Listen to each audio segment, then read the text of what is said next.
Hello and welcome to episode 20 of the Fish-Tank. So it's the last in the second series today. There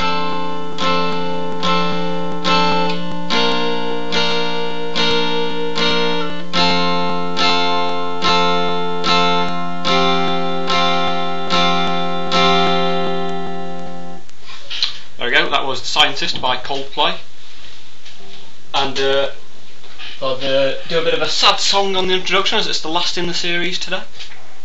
And why not? And it also leads on to last week's viewers' competition, which was won by Mr. Joe Solway, who correctly guessed I'd referenced 15 Coldplay songs in last week's show, and the songs were in a particular order, because it's the order I mentioned in, I think.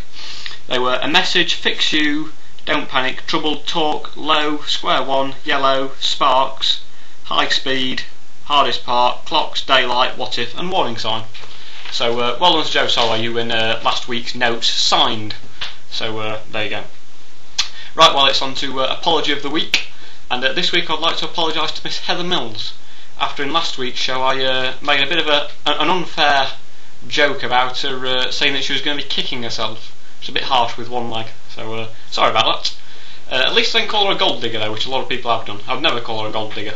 So I suppose she should be fairly useless as a digger, wouldn't she? Because with only one leg she's sure to get an extra purchase on a spade to dig down. So there you go. So anyway, right, well, what's been happening this week? Well, I was attracted by a rather humorous story I felt the other day, where a man in America apparently was at a petrol station in a wheelchair, and he rolled his wheelchair in front of a lorry, and he got caught in the lorry's grill as the lorry set off, and the lorry drove for quite a fair distance by the sounds of it, with the man in the wheelchair stuck to the front of the lorry, and he had no idea of it. Apparently this American man who was in the wheelchair, his only complaint was that he'd spilt his soda.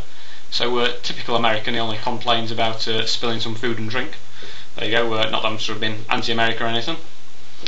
Although no one sort of happened to mention the fact that he also at the same time set the world record for the fastest ever wheelchair marathon, which is surely a good achievement, so well done to you, sir. Right, well, Big Brother has been on the news once again, where a contestant has been racist. Emily, the contestant in question, was racist to a person called Charlie, who apparently is Kieran Richardson's cousin. And, well, she used an offensive word. I'm not going to use it today, there's no need for it. But anyway, she was very, very racist towards her, and Channel 4 decided to eject her from the house.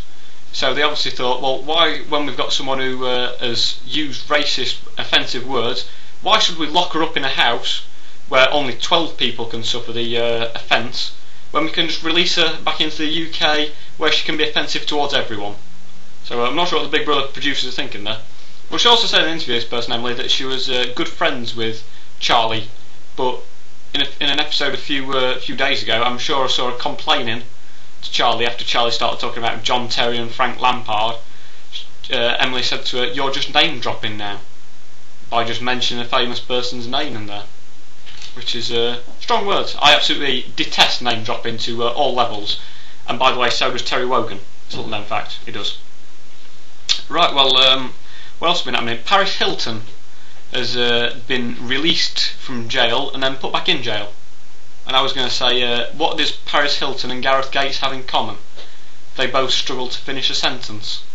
But of course, now she's gone back in, so I can't tell that joke. But I also found out the other day that Gareth Gates has overcome his stammer, so I could tell it. So what they've got in common, Gareth Gates and Paris Hilton, they both struggled to finish a sentence, but now they can. So there you go. So it's time for the Celeb-ometer as well. And I don't know, who can I appeal to? Or perhaps Leslie from Big Brother could perhaps appear on the show, because apparently she used to be a stand-up comedian, or comedienne rather, in her younger days, so perhaps she could come in here and inject some, perhaps some would say, much-needed comedy onto the show. So there you go. If you are watching Leslie, feel free to appear on the show. So it's time for the headline. This week's headline, I'm not sure exactly where this one comes from, but it says, I presume it's something to do with use of condoms and the stance of the Catholic Church, because it says, prostitutes appeal to the Pope. So I'm not sure, it might just like prostitutes, I don't know. It's quite old, so he shouldn't really be using it at his age. So he met George Bush the other day as well, the Pope, a meeting of two fine minds together, so I'm not sure Not sure what they discussed. Apparently they discussed the war in Iraq, which considering Iraq's not a Catholic country, I'm not sure why the Pope decided to talk about that. Well, there you go. The Pope is, by the way, a man called Gerald Ratzinger, and not as I first thought, Gerald Rapsinger. So anyway, it's time for the quote as well. From this one comes from Mr. Glenn Hoddle, a former England manager. It says, it's 60-40 against him to play, but he's got half a chance. Well, no, if it's 60-40 against him, he's surely got 40% of a chance, which is not quite half. Which is really annoying me now, because I'm studying for a maths exam tomorrow, and incorrect maths is really beginning to annoy me, because in my revision I got quite a lot of questions incorrect. So there you go.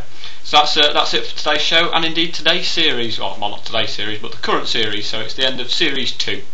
So there you go. I hope you've enjoyed the series. So the end of series 2. What could be worse news than that? Series 3 starts next week. See you then.